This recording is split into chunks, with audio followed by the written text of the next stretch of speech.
안녕하십니까. 네, 이렇게 함께 교제하게 돼서 반갑습니다. 찬양 들어보니까요, 거기서 살 집을 생각하면 힘들어도, 이 세상에 힘들어도요 버티며 살 수 있을 것 같습니다. 저희가 살면서 아파트 분양 받을 때가 있죠. 근데 분양 받아놓고 보면요, 지금의 삶이 힘들어도 잘 참습니다. 왜요? 곧 들어갈 집을 생각하며 살 수 있기 때문에 그렇습니다. 우리도 분양받은 집이 있습니다. 근데 그 분양받은 집이 이 땅에 있는 것이 아니죠. 거기에 있습니다. 거기에 있기 때문에 우리는 이 땅에서 힘들고 어렵지만 견뎌내며 잘 주님과 더불어 살 수 있는 것 같습니다. 그럼 먼저 기도하고 시작하겠습니다. 저희를 사랑하시는 거룩하시고 자비로우신 하나님 아버지, 감사합니다. 주님의 크신 사랑으로 저희를 구원해 주시고 주님의 몸된 교회 가운데 거하며 복음을 전하며 살 수 있도록 인도해 주심에 감사드립니다. 주님이 주신 시간들 헛되이 보내지 않고 십자가로 변화되는 삶이 되어 주님의 형상을 닮아가는 모두가 될 수 있도록 도와주시옵소서.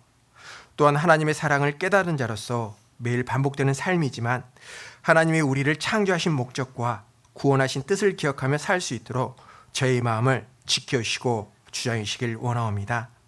또한 우리를 통해 세상 사람들이 빛이 되신 십자가로 인도될 수 있도록 도와주시고 저희 삶을 그 십자가에 합당한 삶으로 이끌어주시길 원하옵니다. 특별히 5월 대전도 집회를 위해 기도하고 있습니다. 간절히 기도하고 있는 모든 영혼들 참석할 수 있도록 그 상황과 여건 허락해 주시고 모두가 하나 되어 복음의 역사를 이뤄갈 수 있도록 은혜 베풀어 주시옵소서. 오늘도 주님을 사모하는 모든 분들 말씀 앞에 나왔습니다. 식어진 마음 다시 뜨겁게 회복시켜 주시고 연약한 우리의 무릎 다시 일으켜 세워주셔서 마지막 경주를 전심전력할 수 있도록 인도해 주시길 원하옵니다. 모든 시간 우리를 사랑하시는 예수님 이름으로 감사하며 기도드렸습니다. 아멘. 사도행전 13장 22절 찾아보겠습니다.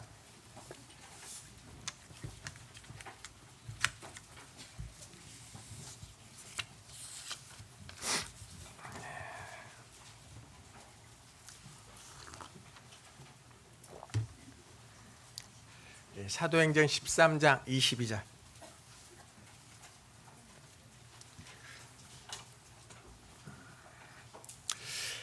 제가 한 구절 읽어드리겠습니다. 피하시고 다윗을 왕으로 세우시고 증거에 가라사대 내가 이새의 아들 다윗을 만나니 내 마음에 합한 사람이라 내 뜻을 다 이루게 하리라 하시더니, 우리가 열왕기서의 성경을 읽어보면요, 하나님께서 이스라엘 왕들에 대한 평가를 해놓으신 구절을 볼 수가 있습니다. 그런데 하나님께서는 얼마나 그들이 나라를 잘 다스렸는지, 백성들을 잘 이끌었는지로 평가하시는 것이 아닙니다. 다윗과 같았다, 또한 다윗과 같지 않았다라는 평가를 하십니다. 왜 하나님께서는 그들의 인물의 평가를 다윗이라는 인물을 기준으로 평가를 하시는 걸까요? 그건 바로 하나님 마음에 합한 사람이었다라는 겁니다. 그래서인지 성경에 예수님의 이름을 제외하고는요, 가장 많이 이름이 등장하는 이름이 바로 다윗입니다. 우리가 다윗을 부러워하는 이유가 있습니다. 그가 하나님이 왕으로 삼으셨기 때문도 아니고 여러 명의 아내를 두고 살았기 때문도 아니고 왕으로 부귀영화를 누리며 살았기 때문도 아닙니다. 다윗을 통해 하나님의 뜻이 온전히 다 이루어졌기 때문입니다. 그러면 다윗은 삶의 형통에서 하나님의 뜻을 온전히 다 이루며 살 수 있었을까요? 아닙니다. 힘들고 어려울 때나 편안함에 관계없이 항상 하나님의 뜻을 이루었습니다. 사실 우리 마음 한구석에는요, 알게 모르게 하나님의 자녀가 된 자로서 하나님께 기대하며 살아가는 것들이 많이 있습니다. 근데 막상 구원받고 살아가다 보니까요, 그런 기대가 우리 삶과 참 다르다라는 것을 알게 됩니다. 왜냐하면 그 어려움과 힘든 것은 지금도 지속되기 때문입니다. 설마 했던 일들은 반복해서 역시나라고 돼버리고, 이것만은 절대 안 됩니다라고 간절히 기도했던 것들은 너무나 자주 우리의 현실이 돼버립니다. 이런 일이 삶 속에서 반복되어 나타나다 보면요, 정말 예수님은 우리를 사랑하신 것은 맞을까? 라는 의심이 생길 때가 많이 있습니다. 그래서 신앙이라는 것은 어찌 보면 이런 의심과의 싸움, 또 그 의심을 이겨내는 것이고 그 믿음을 지켜내는 과정들입니다. 그 속에서 하나님의 뜻을 이루어가며 살아가는 것이 바로 신앙이다라는 것이죠. 그리스도인의 삶은요, 내 뜻을 이루려고 하는 삶이 아닙니다. 또한 인생에서 겪게 되는 그 모든 일들에 대한 답을 찾는 것은 아닙니다. 하나님의 뜻대로 살려고 노력하며 힘쓰며 살아가는 것이 바로 그리스도인의 삶이다라는 것이죠. 베드로전서 4장 한번 보겠습니다.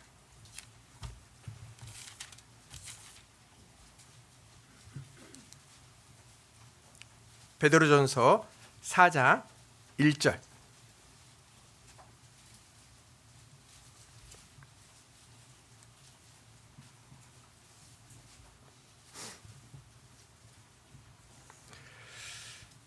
그리스도께서 이미 육체의 고난을 받으셨으니 너희도 같은 마음으로 갑옷을 삼으라.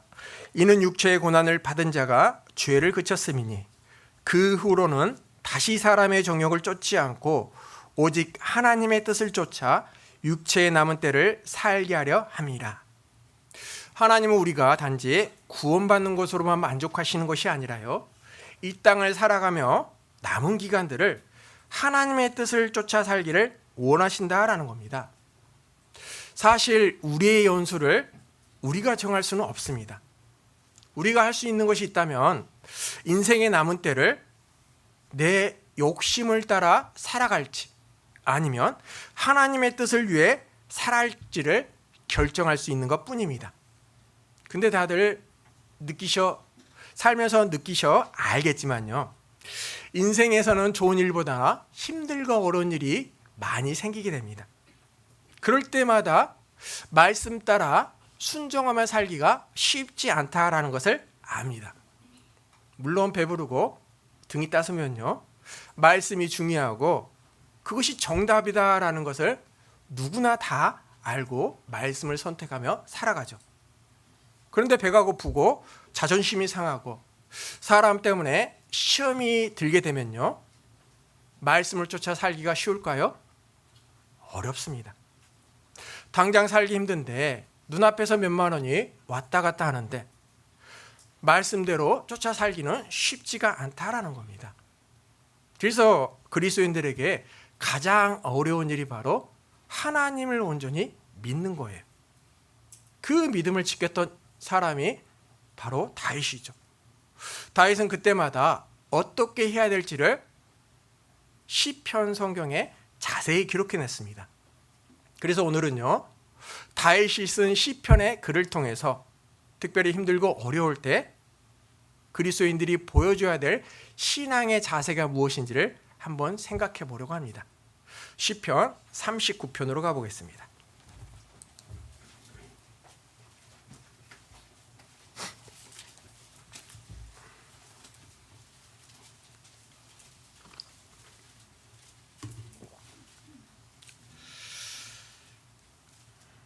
(1절) (2절) 제가 읽어드리겠습니다.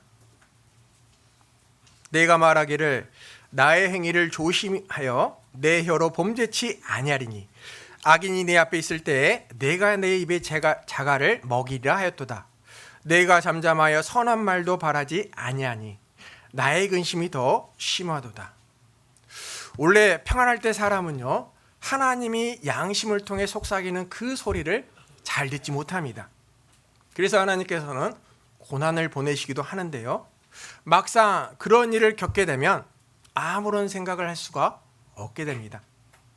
분명히 살면서 구원받기 전과 다른 삶을 살아가고 있는데, 또한 잠잠히 말씀대로 쫓아 살아가고 있는데, 오히려 살아가는 인생 속에서 내 마음속에 쌓이는 것은 근심이다라는 겁니다.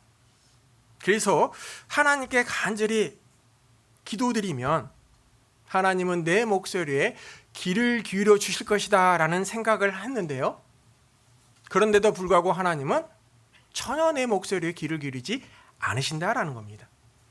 밤새 눈물로 하나님께 부르짖고 하나님을 외치는데도 불구하고 어찌된 일인지 하나님께서는 응답도 하지 않으시고 꼼짝하지 않으신다라는 거예요.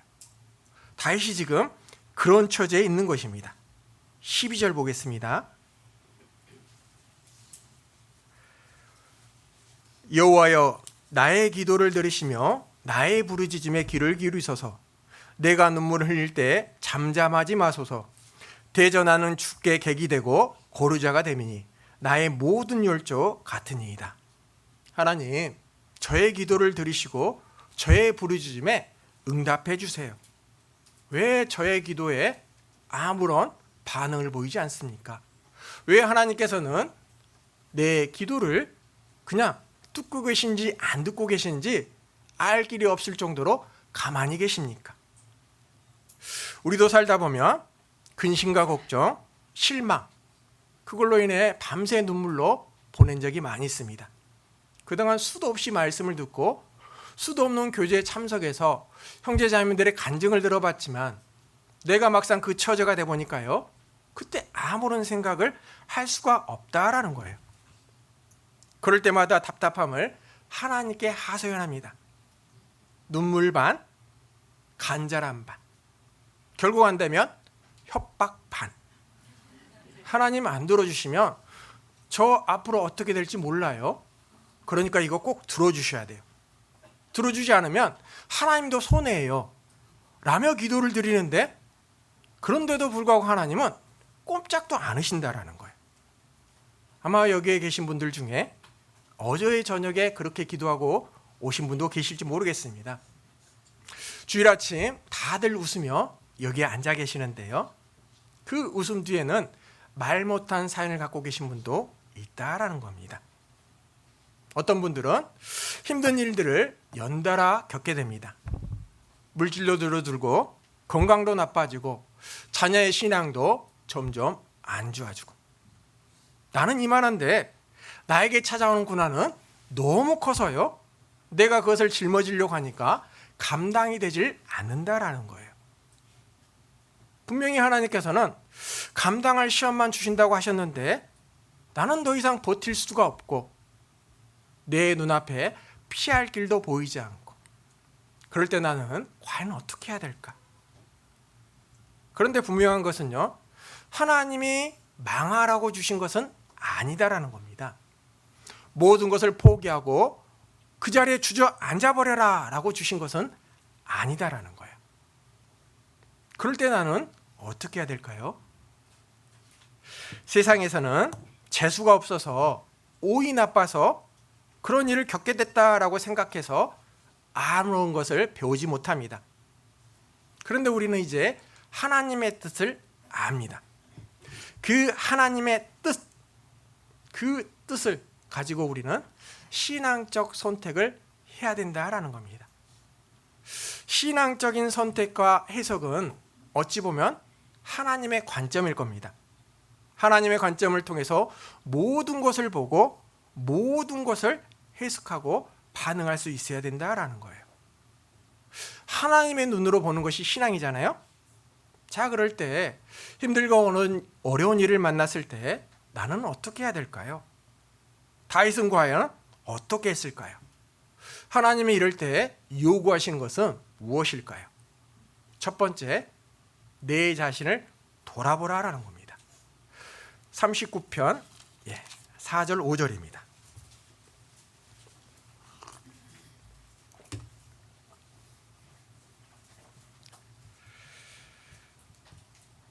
여호와여, 나의 종말과 연한의 어떠함을 알게 하사 나로 나의 연약함을 알게 하소서.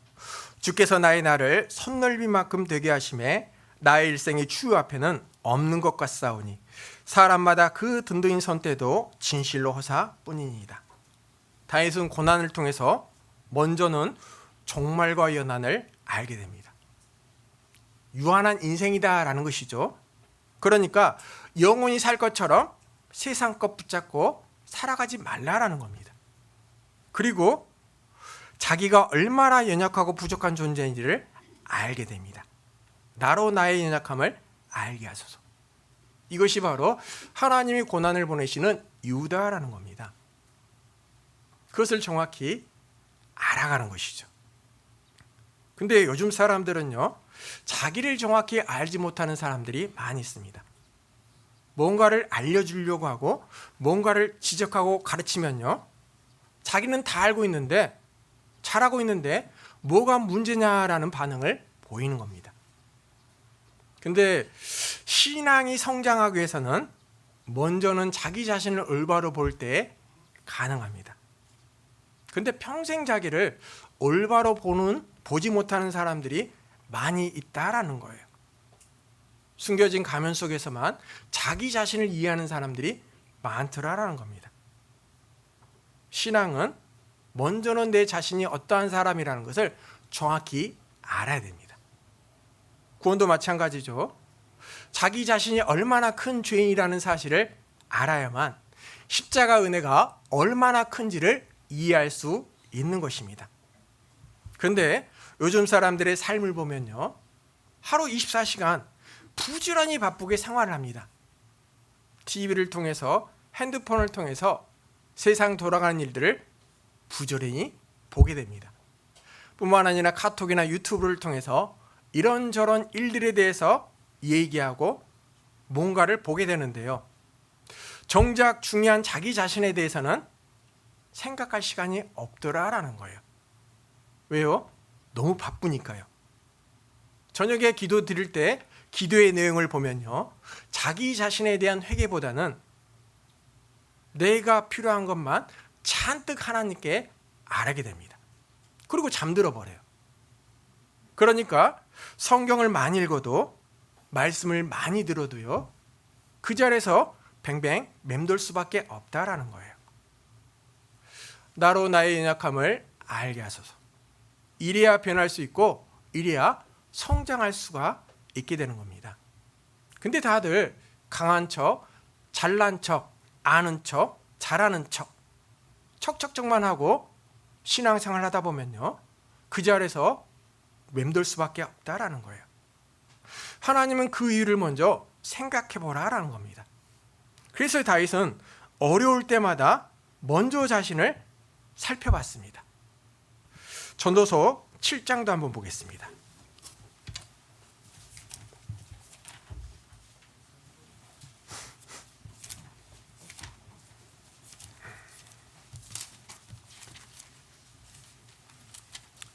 전도서 7장 14절.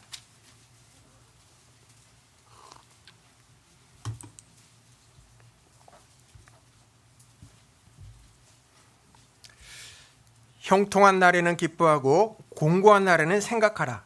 하나님이 이 두 가지를 병행하게 하사 사람으로 그 장래를 능히 헤아려 알지 못하게 하셨느니라. 하나님이 우리 인생 가운데 형통한 날과 공고한 날을 반복해 살도록 하셨습니다. 근데 형통한 날에는 기뻐하라라고 그랬죠. 그러시면서 공고한 날에는 뭐라고 말씀하셨어요? 생각하라는 겁니다. 생각하라. 우리는 생각을 해야 됩니다. 우리는 자꾸 남의 눈에 보여지는 것, 거기에 무게중심을 두고 살아가다 보니까요, 그런 삶은 위선자가 되기 쉽습니다. 그래서 남을 생각하는 것이 아니라 먼저는 자기 자신을 정확하게 올바로 살펴보라라는 거예요. 이것이 하나님께서 우리에게 요구하시는 신앙의 자세입니다. 사도 바울도요, 신앙생활하면서 특별히 힘들고 어려운 일을 만났을 때요, 자기 자신이 어떠한 존재라는 것을, 너무나 부족하고 연약한 사람이다라는 것을 깨달아갔습니다. 그래서 처음 자기를 소개할 때요, 사도 중에 지극히 작은 자다라고 이야기하죠. 그러나 5년 후에는요, 성도 중에 지극히 작은 자보다 더 작은 나, 그리고 인생 말년에는 죄인 중에 괴수다라고 고백을 합니다. 그 바울의 신앙이 얼마나 깊어졌다라는 것을 그 간증을 통해 알 수가 있는 것입니다. 그는 태어나면서부터 로마인이었고 또 세상 말로 부귀영화를 누리며 살 수 있는 그러한 집안의 자녀로 태어났습니다. 그리고 가말리엘 문화생으로 그 당시 최고의 학문을 배우고 있었던 그러한 사람이었죠. 사도 바울은 처음 그것을 앞장세워 하나님의 일을 행하려고 했습니다. 그것이 자기 자신이다라는 생각을 가지고 나아갔던 거예요. 그런데 주님을 만나고 보니까요, 자기가 갖고 있는 것을 하나둘 버리기 시작합니다. 버리면서 자기를 자세히 들여다보니까 그것들이 내가 아니었다라는 사실을 바울은 알아갔던 거예요. 그래서 인생 말년에 죄인 중에 괴수가 바로 나다라고 고백할 수 있었던 겁니다. 모세도 왕자가 자기 자신이다라고 생각할 때가 있었죠. 그러니까 그것을 가지고 하나님의 일을 행하려고 했던 겁니다. 근데 하나님은 그것을 말리셨습니다. 그리고 40년 후 80세 목동이 돼서야만 하나님의 일을 맡기셨다라는 겁니다. 애굽의 왕자였던 모세도 가말리엘 문화생이었던 금수저로 태어났던 바울도요, 그것이 처음에는 자기 자신이다라는 생각을 가지고 그것을 가지고 하나님의 일을 하려고 했던 거예요. 근데 하나님은 그 모든 것을 다 벗겨냈습니다. 벗겨내고 자기를 들여다보니까 자기는 정말 아무것도 할 수 없는 연약한 부족한 존재다라는 사실을 발견했던 겁니다. 우리도요, 진짜 나를 발견할 수 있으려면 가지고 있는 것을 다 놔봐야 됩니다. 그것이 재물일 수도 있고요, 학력일 수도 있고요, 명예일 수도 있고, 타고 다니는 차가 될 수도 있고요, 살고 있는 집이 될 수도 있습니다. 그게 내가 아니다라는 거예요. 그래야만 부족한 나에게 모든 것이 은혜였구나라는 사실을 발견할 수 있는 겁니다. 하박국 3장에 하박국 선지자가 자기 밭을 들여다보니까 포도나무에 열매도 없었습니다.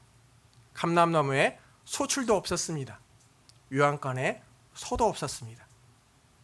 아무것도 없는 상태에 자기를 들여다보니까 모든 것이 은혜였구나라는 사실을 알게 된 거예요. 연약하고 부족한 나에게 하나님께서 힘과 능력을 주시는 거구나, 매일매일 하나님이 은혜로 부어주시는 거구나라고 하박국은 발견한 이후에 하나님께 찬양을 드릴 수 있었다라는 겁니다. 이사야서 1장에 보면 하나님께 나온 유다 백성들, 그들은 무수한 재물을 가지고 하나님께 번제를 드렸습니다. 그런데 하나님은 그것을 기뻐하지 않으셨다라고 기록되어 있죠. 그러시면서 하신 말씀이 너희는 내 마당만 밟고 있을 뿐이다 라고 말씀하신 겁니다. 분명 그들은 예배도 드리고 절기도 지키고 제사를 드리고 있었는데 하나님은 그것을 받지 않으셨다라는 겁니다. 왜요? 자기 자신을 모르니까요. 자기는 잘하고 있다라는 착각 속에서 그런 모습 속에 살고 있으니까 하나님이 그렇게 말씀하신 것입니다. 자기 모습 보면 나무랄 게 없잖아요. 할 거 다 하고 있는데 하나님, 우리가 못하는 것이 무엇이 있습니까? 잘못한 것이 무엇이 있습니까? 라는 생각을 하고 있었던 거예요. 이처럼 자기를 알지 못하니까요, 더 이상 변화도 없고 더 이상 성장도 일어나지 않고 열매도 생기지가 않는 것입니다. 그래서 우리도요, 살면서 어려운 일을 만나게 되면 먼저 자신을 살펴보는 것이 하나님의 뜻이다라는 거예요. 성경에서 가장 고난을 당한 사람이라면 아마 욥일 것입니다. 근데 욥기에서 고난보다 더 큰 주제는요, 지혜입니다. 나에게 왜 이런 일이 생겼을까? 인생이란 무엇인가? 도저히 이해가 되지 않는 상황에서요, 근본적인 질문을 하게 되는데, 그래서 욥기는요, 지혜의 말씀인 것입니다. 사람은 고통을 당하면요, 육체의 아픔보다 더 고통스러운 것은요, 내가 하나님께 벌 받는다, 하나님은 나를 사랑하지 않으신다라는 생각을 하는 것입니다. 그러면 미래가 없게 되겠죠. 뭘 잘못해서 하나님은 나를 이런 일을 만나게 하셨는가? 그 질문과 씨름하는 것이 상당히 괴롭고 힘든 거예요. 욥 친구들이 찾아와 정죄하고 잘못했다. 물론 그 말만 보면 맞는 말이죠. 근데 맞는 말을 아무에게나 갖고 와서 갖다 대고 이야기하는 것입니다. 근데 사실은요, 친구들이 정죄 안 해도요, 스스로 속으로 정죄를 합니다. 혹여 내가 하나님께 잘못해서 그런 것은 아닐까?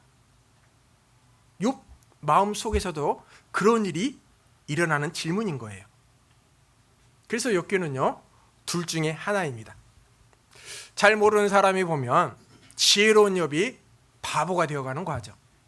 근데 사실은 지혜로웠던 욥이 더 지혜로워져 가는 과정이 바로 욥기의 주제인 것입니다.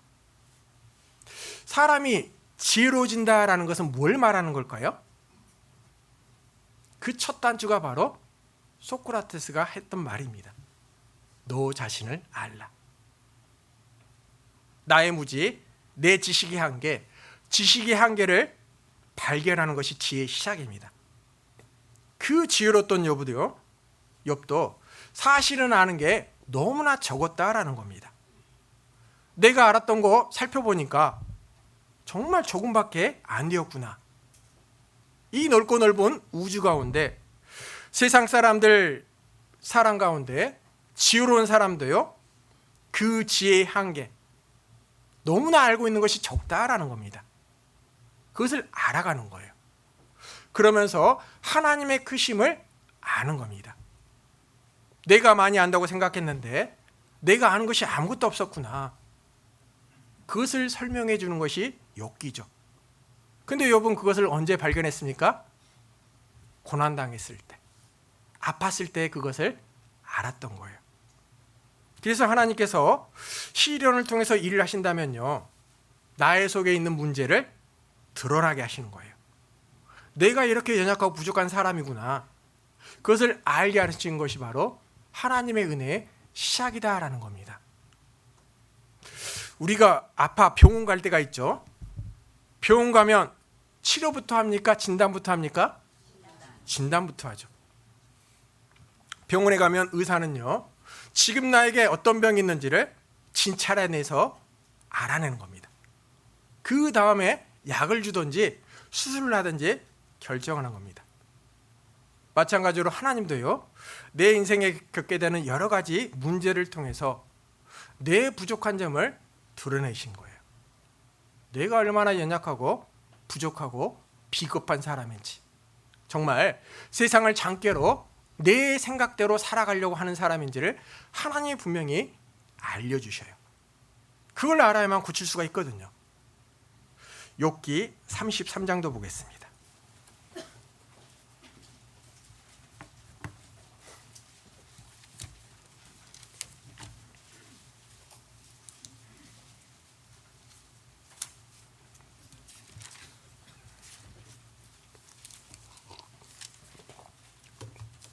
(16절입니다) 욥기 33장 16절 17절 말씀인데요, 같이 읽어보겠습니다.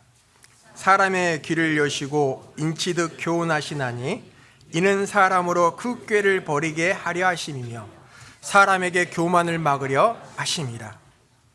하나님은 저희를 위해서 일하십니다. 물론 다 알 수 없지만 분명한 목적이 있다라는 겁니다. 우리가 인생을 내 생각대로, 내 힘대로, 내 의지대로, 내 깨를 가지고 살아보려고 하는데요, 하나님은 그것을 버리게 하고 싶으신 거예요. 근데 그냥 버려라라고 말씀하면 우리가 듣질 않는 겁니다. 그래서 하나님이 힘든 일을 만나게 하셔요. 그러면서 그 꾀를 버리게 하신다라는 겁니다. 뿐만 아니라 내가 갖고 있는 교만을 막으려 하신다라는 거예요. 돈 많고 지식이 많은 사람일수록요, 이때까지 살면서 자기가 마음만 먹으면 내 뜻대로 안 되는 일이 없었다, 라고 생각하는 사람일수록요, 삶의 고난을 만나면 정말 힘들어집니다. 왜냐하면 이전까지는요, 자기 삶을 자기가 통제할 수 있다라는 환상을 가지고 살아왔어요. 근데 막상 그것을 만나고 보니까 그렇게 되지가 않더라라는 겁니다. 하나님은 그것을 깨뜨리셔요. 어떻게 해요? 힘들고 어려운 일을 만나게 해서요. 그래서 우리도요, 인생 속에서 힘들고 어려운 일을 만나게 되면 한 번은 먼저 자기를 올바로 자세히 살펴볼 필요가 있습니다. 왜냐하면 겉으로 나는 아무런 문제가 없어요, 그렇게 숨기고 나오면요, 고칠 수가 없거든요. 솔직하게 드러내놓고 이야기를 해야만 고침을 받을 수 있고 성장할 수가 있다라는 겁니다. 근데 이게 창피하고 비굴하고 나약한 게 아닙니다. 용기 있는 거예요. 살면서 나는 약하다, 아프다, 힘들다, 넘어졌다 라고 하는 것을 그냥 그대로 이야기할 수 있어야 되죠. 그때 하나님의 은혜로 내가 다시 일어섰다라고 말하게 되면 그것이 나와 함께하는 사람들에게 더 큰 은혜로 찾아올 수 있다라는 겁니다. 근데 나는 아픈 것도 없습니다, 약한 것도 없습니다, 부족한 것도 없습니다, 이렇게 가면 쓰고 나오면요, 우리의 교제는 동창회가 돼버려요. 동창회 가보면 다들 그러죠. 철저하게 자기 자신을 숨기고 나옵니다. 나와서 다들 척척척 하고 가는 것이 동창회잖아요. 저희 동창회만 그런 거 아니죠. 다 그럴 겁니다. 근데 교제라는 것은 그런 것이 아니잖아요. 하나님이 알려주신 대로, 보여주신 대로 자기 자신을 이야기하는 것이 교제이고 간증인 것입니다. 우리는 그렇게 하며 살아가야 되는 사람들이다라는 거예요. 시편 1편에 보면 하나님은 구원받는 우리들을 시냇가에 심겨두셨죠. 그러니까 우리가 제일 잘 자랄 수 있는 교회에 우리를 직접 심겨두셨습니다. 그래서 우리는 교회에 이제 뿌리 내리며 살아가면 되는데요, 근데 시간이 아무리 흘러도 자라지 못한 나무들이 있더라라는 거예요. 왜 그런가 살펴봤더니 자기 자신이 죽지 않고 멀쩡하게 살아있어서 그렇습니다. 철저히 먼저는 자기 자신이 죽어야 되는데요, 멀쩡하게 버티고 있으니까 뿌리가 내리지 못하더라라는 거예요. 나는 날마다 죽노라, 사도 바울의 고백처럼 우리 육신은 날마다 죽어야 됩니다. 그래야만 영이 살 수가 있어요. 근데 내 육신이 죽지 않고 멀쩡히 살아있으니까요, 영이 뿌리를 내지 못하고 그냥 그대로 있더라라는 겁니다. 우리가 김치를 담을 때 보면 배추는, 밭에 있는 배추는 푸르르고 뻣뻣하게 잘 서 있습니다. 근데 이게 뽑히고 잘리고 절여지고 범벅이 돼서 김치를 담죠. 그래서 김치가 제맛을 내기 위해서는 5번 죽어야 된다라고 이야기합니다. 땅에 뽑힐 때 죽고, 배를 가를 때 죽고, 소금에 재릴 때 죽고, 고춧가루와 젓갈에 버무릴 때 죽고, 마지막에는 장독에 땅에 묻힐 때 죽는다. 그래야만 제맛을 낼 수 있다라는 겁니다. 그래서 신앙은요, 배추 신앙이 아니라 김치 신앙이 되어야 된다라고 이야기합니다. 배추는 보기는 좋습니다. 근데 죽지 않으면 본연의 맛을 낼 수가 없다라는 거예요. 김치가 되어야만 본연의 맛을 내고, 묵은지가 되면 더 깊은 맛을 낼 수가 있는 것입니다. 근데 배추가 김치가 되지 않고도 맛을 낼 수 있는 것이 있죠. 겉절이라고 이야기합니다. 근데 깊은 맛이 없습니다. 우리도 삶 속에서 매일 죽는 경험을 해야 됩니다. 그래야만 제맛을 낼 수가 있어요. 성질도 죽이고, 고집도 죽이고, 내 주장도 죽이고, 이기심도 죽이고, 그래야만 하나님을 행복하게 할 수 있는 맛을 낼 수가 있다라는 겁니다. 그래서 먼저는요, 힘들고 어려운 일을 만나게 되면 자기 자신이 어떤 사람이라는 것을 뒤돌아보는 것이 중요해요. 이것이 신앙의 가장 중요한 기본인 것입니다. 나무가 크면 클수록 그에게 생기는 상처는 아무렇지 않게 됩니다. 쥐에게 1cm 상처는 치명적이죠. 코끼리에게 1cm 정도의 상처는 흠집에 불과합니다. 이처럼 내가 크면 클수록 상처는 작아진다라는 거예요. 그래서 상처가 생기면요, 긁어 부스럼 만들지 말고 자기를 키우면 됩니다. 상처를 키울 건지 말 것인지는 내가 결정해요. 상처를 받을 것인지 말 것인지는 내가 결정합니다. 그 일은, 그 사람의 행동은 내가 어쩔 수 없어요. 관여할 수가 없잖아요. 그러나 그 일에 대한 반응은 내 것입니다. 그 반응을 어떻게 하느냐라는 것이 중요한 거예요. 우리가 살면서 여러 가지 문제를 겪게 될 텐데요, 그때마다 문제나 환경을 생각하면 안 됩니다. 나를 힘들게 하는 사람을 붙잡고 있으면요, 더욱더 힘들어질 수밖에 없어요. 그때 어떻게 해야 돼요? 말씀을 생각해야 됩니다. 고난을 묵상하지 않고 하나님을 묵상해야 돼요. 근데 우리는 자꾸요, 눈에 보이는 것에 집중하다 보니까 이게 자꾸 커지는 거예요. 작은 내가 그것을 짊어지려고 하니까 무거워질 수밖에 없다라는 겁니다. 고난이 오면 사람은 정직해집니다. 평소 자신에 대해서 알지 못했던 것들, 진짜 자기의 모습을 발견할 수 있을 때가 그때다라는 겁니다. 그래서 힘들고 어려운 일을 만나게 되면요, 먼저는 자신을 성찰할 줄 알아야 된다라는 거예요. 이것이 첫 번째, 다윗이 보여줬던 신앙의 모습입니다. 그리고 두 번째, 힘들고 어려운 일을 만나게 됐을 때 다윗이 보여줬던 신앙의 모습, 하나님만을 의지하라. 시편 31편으로 가보겠습니다. 시편 31편 9절입니다.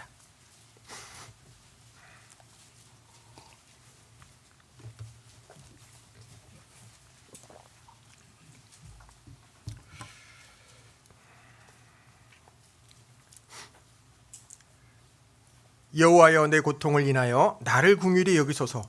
내가 근심으로 눈과 혼과 몸이 쇠하였나이다. 13절로 가보겠습니다. 내가 무리의 비방을 들어오며 사방에 두려움이 있나이다. 저희가 나를 치려 의논할 때에 내 생명을 빼앗기로 꾀하였나이다. 여호와여, 그러하여도 나는 주께 의지하고 말하기를 주는 내 하나님이시라 하였나이다. 사울을 피해 도망 다닐 때 언제 죽을지도 모르는 그 순간에 다윗은 항상 하나님만을 의지했다라는 겁니다. 우리도 힘든 일을 만날 때 주의 일을 곰곰이 생각해 보면 의지할 분이 누군지를 분명히 알게 됩니다. 근데 사람이라는 것이 참 묘하게요, 자기의 이익에 반하면요, 세상 사람들을 의지하더라라는 거예요. 6절에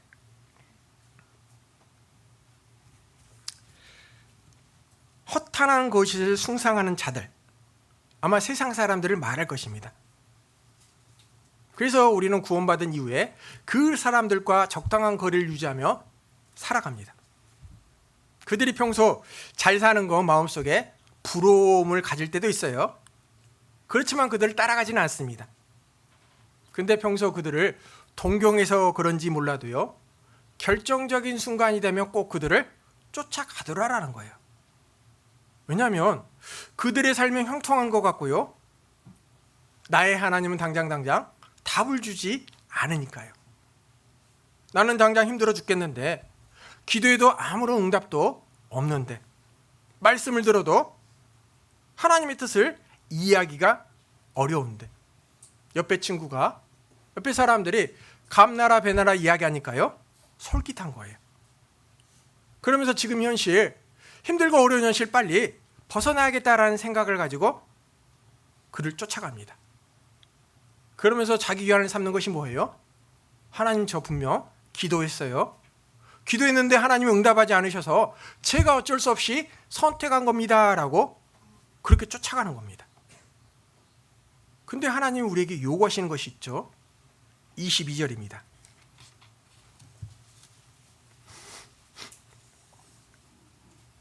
내가 경겁 중에 말하기를 주의 목전에서 끊어졌다 하였사오나 내가 주께 부르짖을 때 주께서 나의 간구하는 소리를 들으셨나이다. 하나님 분명 내 부르짖음에 귀를 기울이십니다. 근데도 왜 가만 계실까요? 내게 요구하는 것이 있어서 그럽니다. 뭘 요구하실까요? 기다리라는 거예요. 기다리라. 기다리라라는 다른 성경적 표현이 인내라고 표현하죠. 한국 사람 참 힘들어합니다. 기차나 비행기 가끔 타고 가다 보면 방송 나오기 전에 짐 들고 서 있는 사람이 한국 사람이죠. 그런데 이렇게 급하다 보면요, 하나님이 주시고자 하는 것을 얻을 수가 없습니다. 잠깐 기다리는 거 우리 힘들어합니다. 물론 어느 정도는 기다립니다. 근데 기다리다가 아무런 답이 없다면 그냥 세상 사람들의 선택을 선택해버린다라는 겁니다. 하나님 기다리라는 거예요. 그래야만 진짜를 얻을 수 있다라는 겁니다. 기다리지 못한 사람은 하나님이 주시고자 하는 것을 받을 수가 없습니다. 마음이 적급하니까요, 가짜를 그 안에 딱 놓고 그걸로 만족해버려요. 출애굽 이후 시내산에서 하나님을 만나러 올라갔던 모세, 40일 기다려도 모세가 내려오지 않자 그새를 기다리지 못한 이스라엘 사람들이 금송아지를 만듭니다. 그 금송아지를 놓고 하나님이라고 그랬습니다. 못 기다리니까요, 대체제품을 찾은 겁니다. 신앙도 마찬가지입니다. 기다리는 것을 못한 사람은 겉은 하나님의 속은 자기다라는 거예요. 근데 하나님 무조건 기다리라고 하시는 것은 아니죠. 기도하고 기다리라 하는 겁니다. 요셉도 2년을 감옥에서 기다리는 훈련을 받습니다.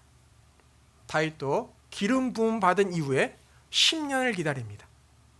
모세도 40년의 세월을 광야에서 기다리는 훈련을 받습니다. 하나님이 기다리게 하신 이유는 뭐예요? 철저하게 그 시간 동안에 하나님만 의지할 수 있는 그런 훈련을 그들에게 시킨 거예요. 그래서 고난을 통과한 사람은요, 철저히 하나님만을 의지하는 믿음을 갖게 됩니다. 그래야만 허탄한 거짓을 숭상하는 사람들의 이야기에 솔깃하지 않으니까요. 근데 이게 쉬운 것이 아니죠. 왜냐하면 원래부터 사람은요, 결정적인 순간에는 믿음보다 이성을 앞세우는 성질이 있습니다. 그래서 그 성질 때문에 그리스도인에게 가장 슬픈 비극은 믿음의 눈을 잃어버릴 때죠. 성경을 보면 하나님을 믿는 사람 가운데서도 뭔가를 판단할 때 믿음으로 사는 사람과 이성으로 사는 사람의 모습을 볼 수가 있습니다. 민수기 13장에 가나안 정탐꾼의 보고가 기록되어 있죠. 근데 12명의 사람의 땅에 대한 평가는 동일했습니다. 근데 10명은요, 거기에 네피림, 아낙 자손이 거기 있어. 그러다 보니까 우리는 절대 싸워서 이길 수가 없어. 그런데 2명은요, 그들은 우리의 밥이다. 우리가 능히 이길 수 있다라고 이야기합니다. 왜 똑같은 것을 보고 다른 평가를 할 수 있었을까요? 10명은 이성의 눈, 육신의 눈으로만 봤습니다. 그들 얘기는요, 이성적이고 지극히 객관적이고 지극히 합리적인 평가였습니다. 믿음을 빼놓고 이야기하니까요, 이해 타산적이 되고 계산적이 되는 거예요. 그런데 2명은 거기다가 믿음의 눈이 있었습니다.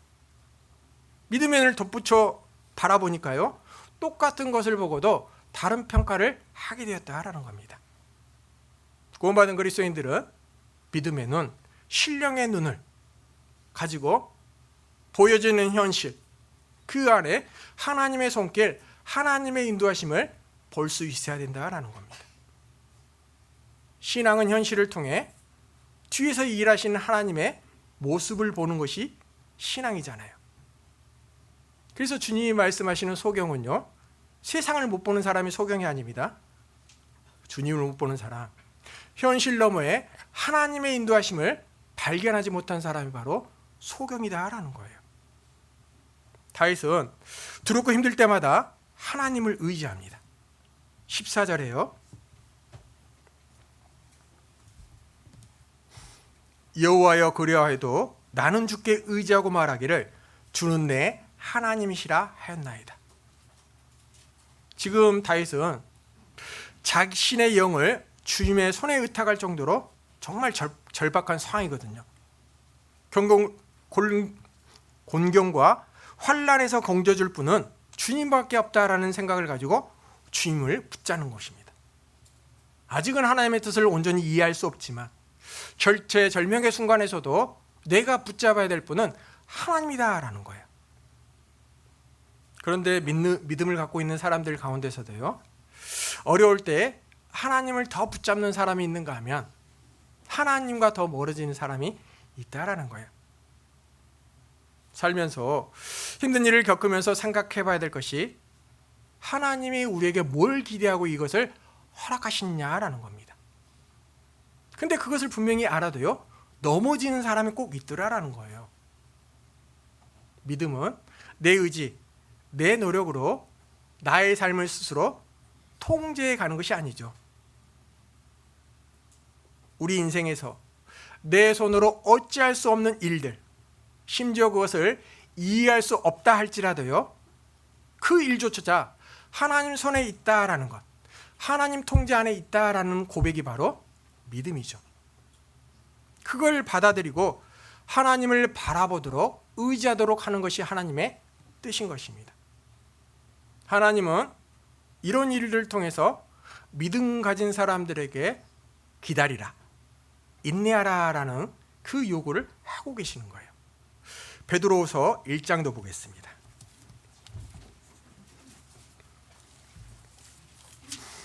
베드로후서 1장 5절입니다.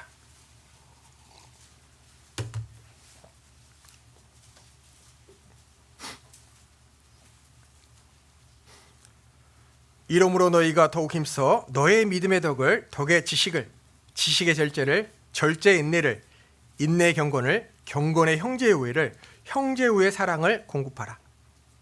우리는 믿음의 기초 위에 탑을 쌓아가고 있는데 그 중에 하나가 인내고 마지막이 사랑입니다. 신앙의 기초는 믿음이죠. 신앙의 완성은 사랑입니다. 근데 사랑은 오래 참고 사랑은 모든 것을 견디느니라. 그 견디는 것이 바로 인내입니다.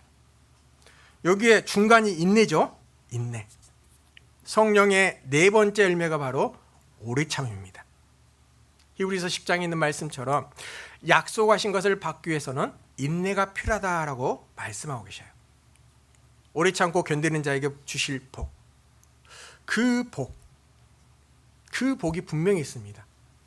근데 그 복을 얻기 위해서는 참아야 된다라는 거예요. 그 인내가 쉽지가 않습니다. 김치 얘기를 드렸는데요, 김치가 본연의 맛을 내기 위해서는 발효가 돼야 됩니다. 배추를 젓갈과 소금 같은 재료를 넣고요, 오래 기다려야 되만 전혀 다른 신비의 맛, 그것을 느낄 수가 있죠. 그 맛은 바로 발효 때문에 그렇습니다. 이 발효가 어찌 보면 인내라고 말씀드릴 수 있겠습니다. 그래서 신앙은요, 김치 신앙이 돼야 됩니다. 사무엘상 13장에 보면 블레셋과의 전쟁 중에 있었던 사울, 아무리 기다려도 사무엘이 오지 않습니다. 그러다 보니까요, 급한 마음에 자신이 직접 번제를 드리게 됩니다.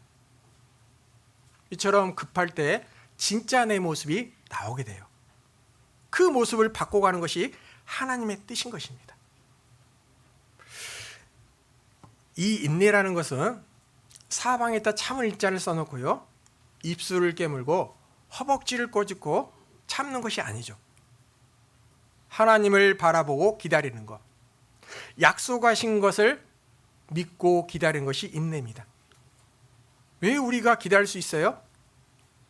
하나님의 약속은 반드시 이루어지기 때문입니다. 김동혁 시인이 쓴 신호등이라는 시를 보면요, 이렇게 기록된 구절이 있습니다. 우리가 신호등을 기다릴 수 있는 이유는 곧 바뀔 것이라는 것을 알기 때문이다. 그러니 힘들어도 조금만 참자. 좋게 바뀔 거니까. 신호등을 기다릴 수 있는 것은 바뀐다라는 사실을 모두가 알기 때문에 그렇습니다. 마찬가지로 우리가 하나님의 약속을 믿고 기다릴 수 있는 이유는요, 그 약속은 반드시 이루어지기 때문이다라는 거예요. 지금 출산율이 많이 떨어지고 있습니다. 떨어진 이유 중에 가장 큰 게 아이에 대한 비용이 커지기 때문이죠.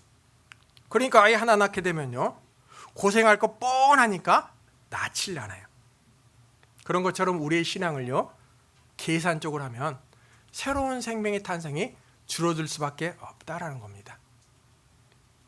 많은 사람들이 머리로는 하는데 행동으로 하질 못하죠. 객관적일 때는 하지만 주관적일 때는 손익 계산을 따르게 됩니다.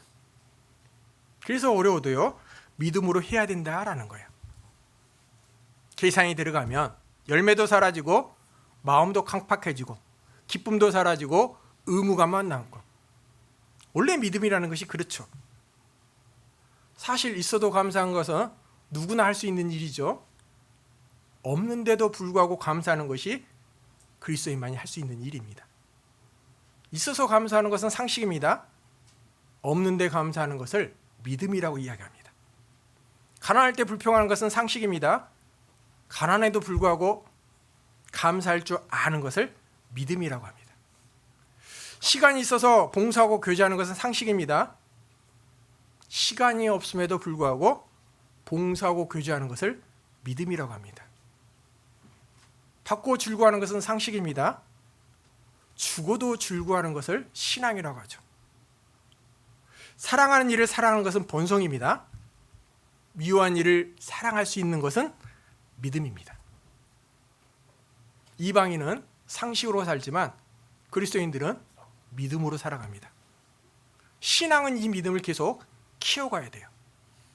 믿음이 커져야만 물질의 문제, 고난의 문제, 핍박의 문제, 질병의 문제, 심지어 죽음의 문제까지 나에게 조그만 상처로밖에 느껴지지 않는다라는 겁니다.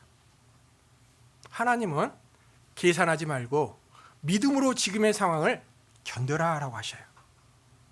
우리는 상황이 해결되고 그 고난이 넘어가기를 바라죠. 근데 하나님은 그 자리에서 우리의 믿음이 자기를 기대하고 계십니다. 그 믿음을 가지고 하나님을 의지하며 버티는 것이 신앙이라는 거예요. 우리가 힘들 때 하나님께 기도를 많이 하게 되는데요, 이 기도는요, 하나님께 비는 것이 아니라 나를 비우는 겁니다. 해달라고 부탁하는 것이 아니라 하겠다고 선언하는 거예요. 없는 것을 불평하는 것이 아니라 있는 것에 감사하는 것이 기도입니다.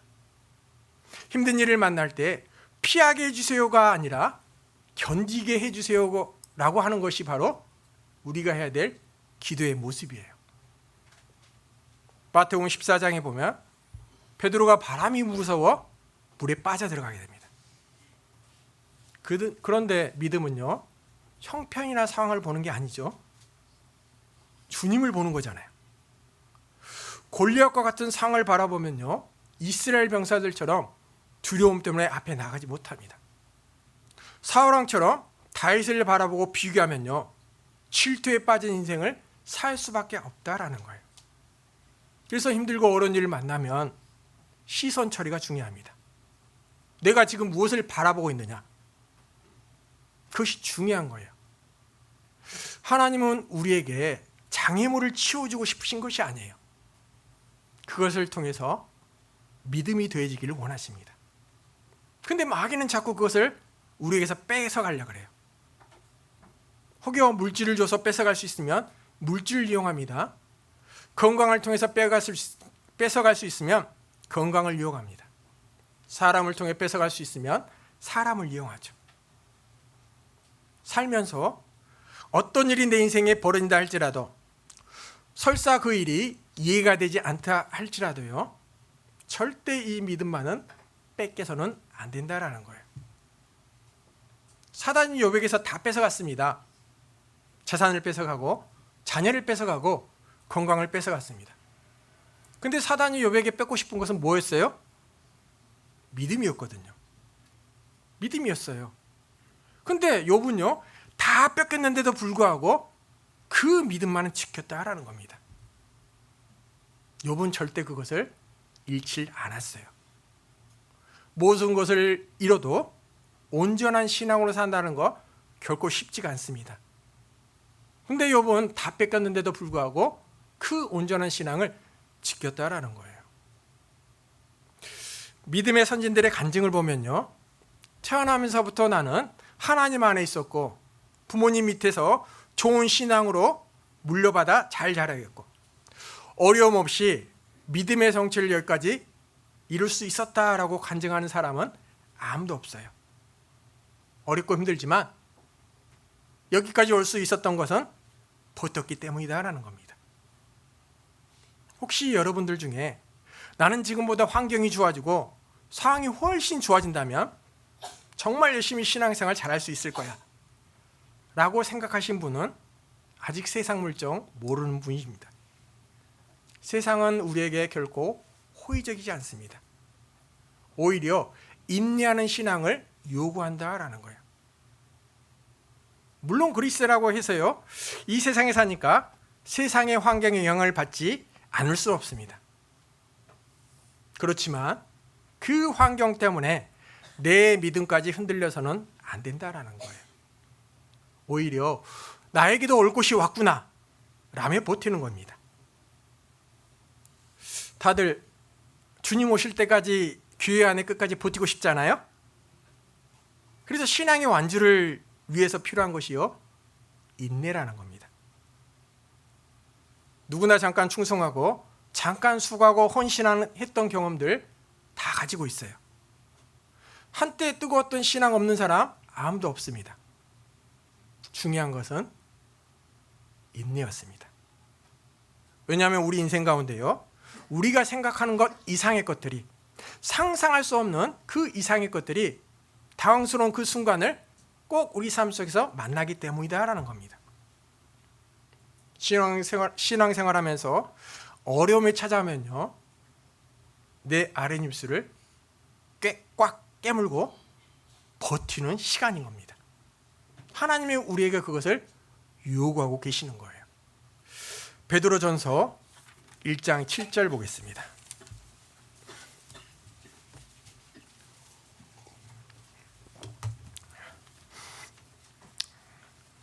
같이 읽어보겠습니다. 너의 믿음의 시련이 불로 연단하여도 없어질 금보다 더 귀하여 예수 그리스도에 나타나실 때에 칭찬과 영광과 존귀를 얻게 하려 함이라. 믿음이라고 같은 믿음이 아니죠. 믿음에는 온도가 있습니다. 차갑거나 미지근하거나 뜨거운 믿음. 여러분의 믿음의 온도는 얼마나 될까요? 물론 우리가 살면서 찾아온 고난이요, 내 죄 때문일 수도 있습니다. 내 안에 찢기를 빼기 위함일 수도 있습니다. 또 하나님이 나의 믿음의 성장을 위해서 허락한 일일 수도 있습니다.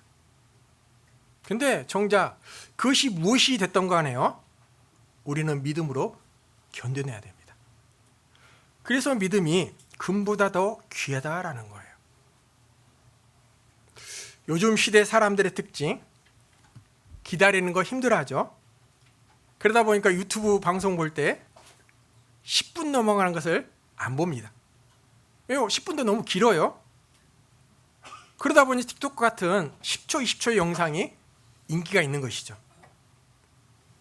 그런 면에서 1시간 이상 앉아있는 여러분 대단합니다. 인내 훈련의 결과인 것이겠죠. 그러나 우리 그리스도인들도요, 잘 견디긴 하지만 때로는 인내, 버티는 것, 이런 성경적인 메시지가 부담스럽게 느낄 때가 많이 있습니다. 세상 사람들은 요즘 견뎌내는 것을 싫어합니다. 삶의 무게를 잘 이겨내지 못해요.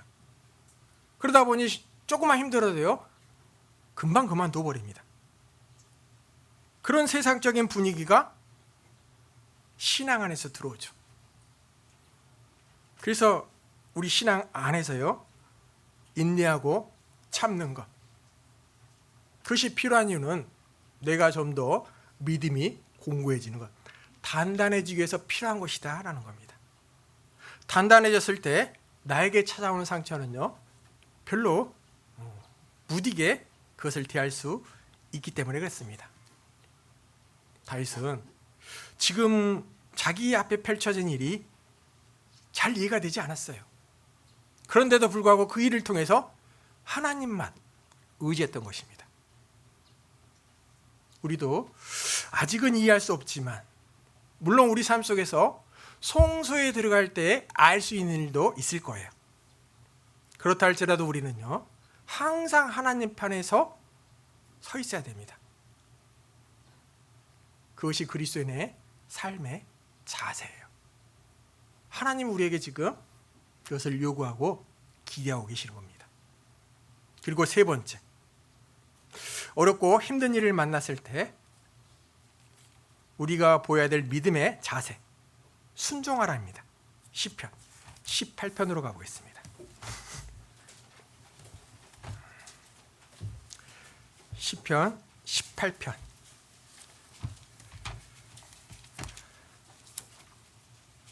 18편 20절입니다.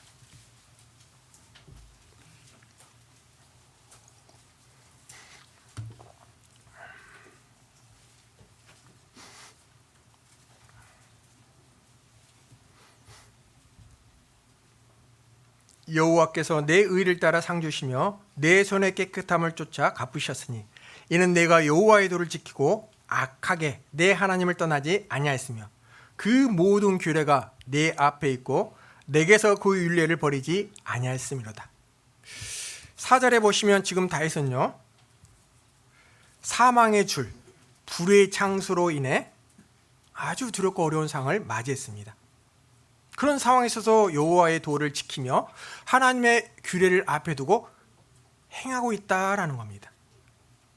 물론 어렸을 때부터 아버지께 그 순종의 모습을 배워왔던 다윗이죠. 그 다윗이 커서도요, 그 모습을 하나님 앞에 지키고 있었다라는 겁니다. 우리도 매번 하나님이 주시는 교훈에 귀를 기울이고 또 그 교훈에 순종할 것을 자주 요구받죠. 아마 그리스도인 중에 가장 많이 듣는 말씀 중에 하나가 바로 순종일 것입니다. 왜 반복해서 계속 듣는 걸까요? 그만큼 어렵다라는 거예요. 어려운 일이에요. 예수님도 히브리서 5장에 보면 그가 아들이라도 받으신 고난으로 순종함을 배워서 라는 말씀이 있죠. 나는 하나님이고 전지전능한 예수님이다 라고 하지 않으셨습니다. 그분도요, 우리를 더욱더 사랑하기 위해서 우리와 똑같이 훨씬 우리보다 더 큰 고난을 몸소 체험하셨다라는 겁니다. 우리도 살면서 겪게 되는 모든 일들, 그 일들을 통해서 잠시 주저하고 망설일 때가 있지만, 넘어져 울고 하나님을 간절히 찾는 데도 있지만, 그것을 통해서 우리는 순종함을 배우기 시작합니다. 우리가 살면서 왜 인생이 이렇게 복잡하냐, 신앙생활이 이렇게 힘들고 어렵냐, 복잡하냐라고 생각이 들 때가 있죠. 그 이유는요, 불순종하기 때문에 그렇습니다. 솔직히 우리가 불순종하면요, 잔머리를 많이 굴리게 됩니다. 이런저런 계산을 해요. 사울이 아말렉과 전쟁했을 때 다 진멸하라 라는 명령을 들었습니다. 근데 불순종했죠. 전쟁에 이겼으니까 순종해서 다 죽이면 되는데 왜 그걸 하지 못했을까요? 막상 순종하려고 하니까 갈등이 생기는 거예요. 당장 눈앞에 있는 이익이 생겼는데 누가 갈등을 안 합니까? 그래서 신앙이라는 것은요, 정답을 알아도 막상 따르기가 어렵다라는 거예요. 좋은 곳 남겨놓고요, 하나님께 드리고 남은 백성들에게 다 나눠주면 풍족한 삶 속에서 하나님을 더 순종하며 쫓아 살아갈 수 있을 텐데, 일석이조하냐? 왜 그것이 나쁜 거야? 라는 생각을 반드시 한다니까요. 사람이 꼭 그렇습니다. 사울이 하나님 말씀을 몰라서 그런 것이 아닙니다. 말씀보다 자기 생각이 앞서서 그래요. 좋은 것 남겨놓고 모두가 다 풍족하게 살면서 하나님을 섬기면 좋을 텐데, 그런 생각 사울이 했던 겁니다. 하나님 믿는 사람 가운데 하나님 싫다는 분 안 계시죠? 하나님 싫어 교회 떠난 분 안 계십니다. 하나님은 좋은데요, 하나님이 말씀하신 것들 중에 받아들일 수 없는 것들이 있기 때문에 그렇다라는 거예요. 죽도록 미운 자매가 있는데 서로 사랑하라라는 명령, 사랑할 수가 있냐라는 겁니다. 삶이 힘들고 어려운데요, 즐거운 마음을 헌금을 할 수가 있느냐라는 거예요. 신앙생활이 어려운 일 중에 하나가요, 믿음이 상식 밖의 일이기 때문에 그렇습니다. 구원받는 것은 좋은데요, 구원해 주신 것은 좋은데 내 성품은 여전히 옛 성품으로 남아있어요. 하나님은 좋은데 하나님 자꾸 말씀을 통해서 본성과 반대되는 것을 요구하시는 겁니다. 그러니까 말씀에 순종하기가 어렵다라는 거예요. 또 순종하기 어려운 일 중에 하나가요, 순종한다고 하나님 즉각 복을 주셔요? 안 주시거든요. 요나가 니느웨로 가라라는 하나님 말씀이시로 도망갑니다. 아나니와 삽비라가요, 소유를 팔아 얼마를 감추고 베드로에게 가져다 줬죠. 그들의 모습이 우리 삶 속에서 반드시 옵니다. 원래 순종은요, 수고와 희생을 요구하죠. 거기다가 인내도 요구합니다. 하나님에 대한 믿음이 확실하다고 해서요, 우리가 자동적으로 세상의 유혹에 자유로워지는 것은 아닙니다. 우리가 들었던 말씀이 믿음이 되기 위해서는요, 내 생각, 내 욕심, 내 이익과 싸워야 돼요. 말씀이 단순한데 이성이 들어가고 계산이 들어가니까 복잡해져요. 우리에게 뭔가 어려움이 찾아오게 되면 그걸 쉽게 해결할 수 있는 방법 중에 하나가 순종하면 됩니다. 그냥 아무 생각하지 않고 따르는 거예요. 그러면 삶이 가벼워질 수 있습니다. 그럼 어떻게 쉽게 순종할 수 있느냐? 그건 바로 내 심중에 주의 법을 두는 겁니다. 내 심중에. 듣는 말씀을 내 마음속에, 깨달은 말씀을 내 중심에 차곡차곡 쌓아둬요. 그래야만 급할 때 그것이 나를 붙들어주는 것입니다. 갈등이 일어나는 것을 방주해줘요. 무릇 지킬 만한 것보다 더욱 내 마음을 지키라. 생명의 근원이 이에서 남이라. 그래서 마음 잘 지키라라고 하는 겁니다. 그래야만 내 생명도 살고 다른 사람의 생명도 살 수 있다라는 거예요. 고린도전서 10장에 감당치 못할 시험당을 허락지 아니하시고 또 피할 길을 주신다. 솔직히 살면서 그 말씀이 아멘하고 받아들이지 못할 때가 많이 있죠. 분명 하나님께서는 감당할 시험만 주신다고 하셨는데 나는 지금 그 일을 통해서 너무 벅차하는데 내 눈앞에 피할 길은 보이지 않는데 과연 나는 어떻게 합니까? 그런 생각이 들 때가 많이 있어요. 하나님이 상황을 바꿔주시는 것도 아니고요, 그렇다고 내가 갑자기 슈퍼맨이 돼가지고 그걸 이길 힘이 생기는 것도 아닙니다. 근데 뭐가 피할 길이고 뭐가 감당할 그런 일이냐라는 겁니다. 그건 바로 마음입니다. 지금 낙심에 버틸 수가 없는데요, 내 마음을 하나님 바꿔주셔요. 그래서 그 길을 다시 걷게 하신 겁니다. 힘든 일은 바뀌지가 않아요. 그대로 있어요. 하나님 나에게 로또를 당첨시켜 주시는 것이 아닙니다. 내 마음을 바꿔주셔요. 우리가 어떤 일 앞에 주저앉아 멈출 때가 많이 있죠. 낙심에 버틸 수가 없을 때가 많이 있습니다. 근데 하나님은요, 어떤 계기를 통해서 내 마음을 바꿔주셔요. 그것이 말씀이나 간증, 아니면 주의 형제 자매님들이 어떤 계기를 통해서 일어서는 모습을 보면요, 나도 그 모습 속에서 다시 일어설 수 있는 힘을 갖게 된다라는 겁니다. 어찌 보면 피할 길은 내 마음을 바꿔주시는 거예요. 내 마음이 바뀌어지기 위해서는 어떻게 해야 돼요? 순종해야 됩니다. 따라야 됩니다. 물론 아무리 믿음이 좋아도 밀려오는 어려움 앞에 순종을 지키며 살기가 쉽지가 않아요. 옆처럼 엎친 데 덮친 격으로 계속 힘든 일이 찾아오면요, 정신 차릴 수가 없습니다. 그걸 지키기 위해서 평소 내 마음에 뭘 두고 살아가느냐, 뭘 붙잡고 살아가느냐가 중요한 거예요. 하나님은 평소에 항상 그 심중에, 욥은 평소에 항상 그 심중에 하나님만 두었습니다. 그랬더니 어떠한 환경 속에서도 그 믿음을 지킬 수 있었다라는 겁니다.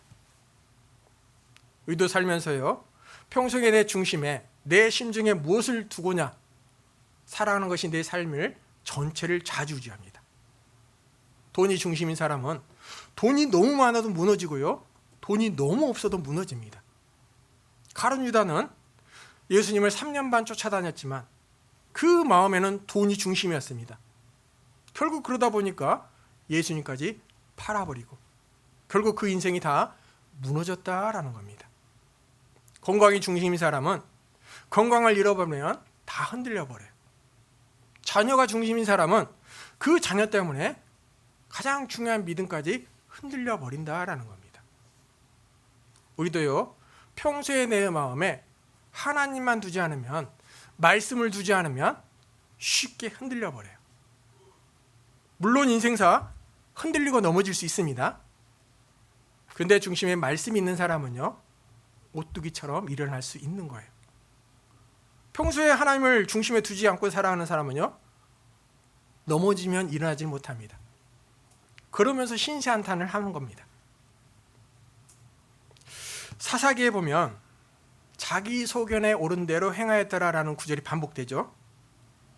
중심이 하나님이었고 자기가 중심이 되다 보니까 결국 다 무너지더라라는 것이 바로 사사기의 결론이었습니다.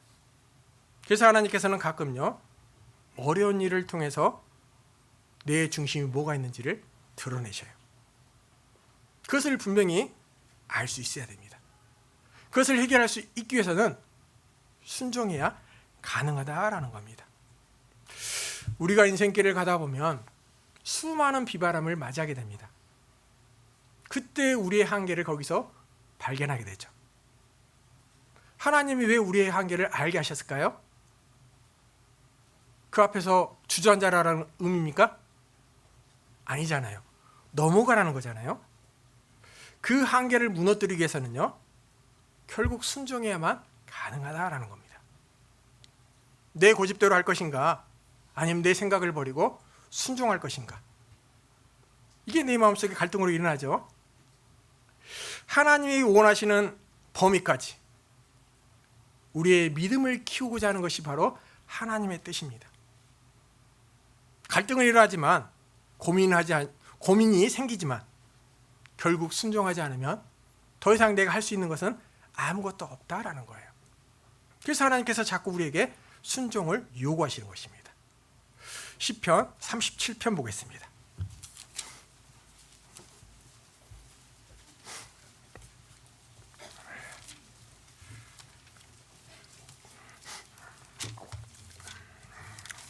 (31절입니다) 같이 읽어보겠습니다. 그 마음에는 하나님의 법이 있으니 그 걸음에 실족함이 없으로다. 말씀의 중심이 있으면 잠시 흔들려져 넘어지지 않습니다. 넘어지는 아주 엎드러지지 않는다라는 거예요. 우리도 넘어집니다. 근데 주님이 붙들고 계시니까 다시 일어설 수 있다라는 거예요. 이게 내 힘, 내 의지로 이겨내는 것이 아닙니다. 하나님의 법, 말씀이 있어야 가능한 거예요. 성경을 보면 많은 사람들이 고난이 오면요, 그것을 피하려고 하고 해결책만 찾기에 급급합니다. 하나님이 그것을 통해서 원하는 뜻이 무엇인지를 알려고 하진 않아요. 아프면 아픈 것만 해결되면 되었고, 부족하면 그 부족한 것만 채우면 됐습니다. 그런데 사람에게는요, 오직 고통을 통해서만 배울 수 있는 것들이 있어요. 그래서 일본 소설가가 쓴 이런 기도가 있습니다. 아프지 않으면 드리지 못한 기도문이 있다. 고난을 당하지 않으면 깨닫지 못하는 것들이 있다. 아프지 않으면 듣지 못한 말씀이 있다. 슬픔에 빠져보지 않으면 우러러볼 수 없는 얼굴이 있다. 우리는 그리스도인으로 그것을 분명히 배워야 됩니다. 내 뜻대로 안 되면 원망하던 신앙이 이제는 내 아버지의 뜻대로 되기를 원하신다 라는 그러한 믿음의 기도로 바꿔지는 순간 온전한 사람으로 한 발 한 발 다가서는 거예요. 우리도 살면서요, 어떤 문제가 생기면 그것만 해결하려고 하면 안 됩니다. 그것을 통해서 하나님이 나에게 원하시는 것이 무엇인지를 자꾸 발견할 수 있어야 돼요. 그냥 온 문제가 아니라는 것이죠. 분명한 건 그걸로 인해서 내 믿음은, 내 시야는요, 점점 커지고 넓어질 수 있어요. 일전에 깨닫지 못했던 것, 이전에 알지 못했던 것들을 그때서야 이해할 수 있게 된다라는 겁니다. 하나님은 우리를 본능대로 살아가는 동물로 만들지 않으셨죠? 인간으로 만드셨습니다. 따라서 우리의 마음으로요, 하나님의 뜻을 파악할 수 있고 하나님의 뜻에 순종하기 위해서는요, 우리 의지를 분명히 스스로 정할 수가 있습니다. 내 본능에게 좋든 말든 내 의지에 발맞춰 쫓아오라라고 요구할 수도 있습니다. 하나님은 우리가 감정이 아니라 의지를 들여내 하나님 앞에 순종하기를 기대하십니다. 하나님은 당신의 의지를 들여 우리를 만드셨기 때문에요, 우리의 의지를 요구하십니다. 의지를 드리는 것이 바로 신앙이며 믿음이죠. 살면서 내 감정에 너무 충실하면 하나님께 의지를 드리기가 쉽지가 않습니다. 나의 의지가, 내 감정이 잘 다스려지기 위해서는요, 하나님을 바라봐야 됩니다. 가나안 땅에 들어가면 기근도 없고 좋은 일만 생기는 것이 아닙니다. 똑같습니다.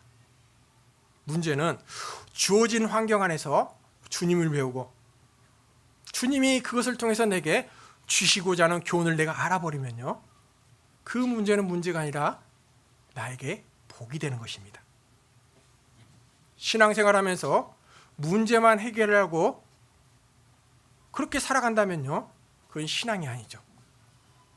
복 받으려고 하는 그 모습은요, 신앙이 아니다라는 겁니다. 우리 삶 속에서 어려움이 계속 지속됩니다. 전도도 잘 되지 않습니다.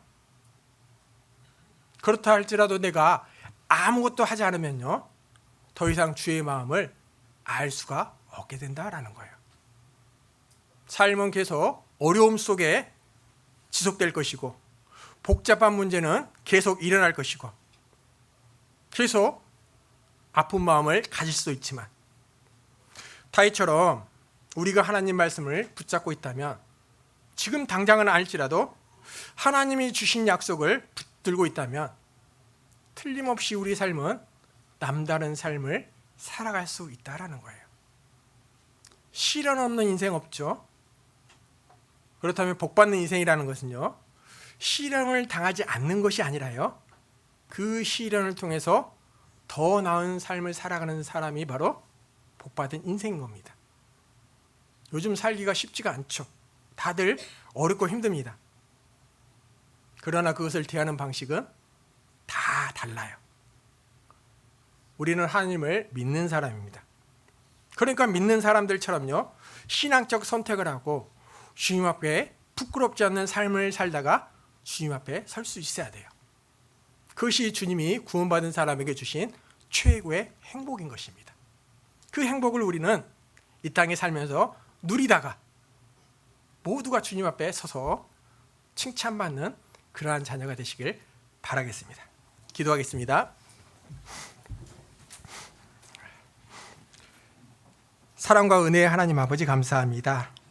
우리가 살아가는 이 세상에서 많은 어려움과 고난을 겪게 하신 것이 우리를 구원하기 위함인 줄 이제 깨달아 알게 됐습니다. 그때는 고통스럽고 힘들며 이해할 수 없었지만 그 모든 것을 통해서 하나님 앞으로 우리를 불러내신 하나님의 역사와 섭리임을 깨닫게 되었습니다. 지금도 걸어가는 인생길 가운데 많은 비바람이 몰아오고 있습니다. 부딪히는 바람을 통해서 하나님의 뜻을 깨달으며 끝까지 완주해낼 수 있도록 도와주시옵소서. 그래서 주님 앞에 섰을 때 모두가 그리스도의 형상에 이르는 온전한 믿음에 이르러 칭찬받는 종으로 설 수 있도록 도와주시길 원합니다. 귀한 시간 허락해 주신 주님께 감사드리며 예수님 이름으로 감사하며 기도드렸습니다. 아멘.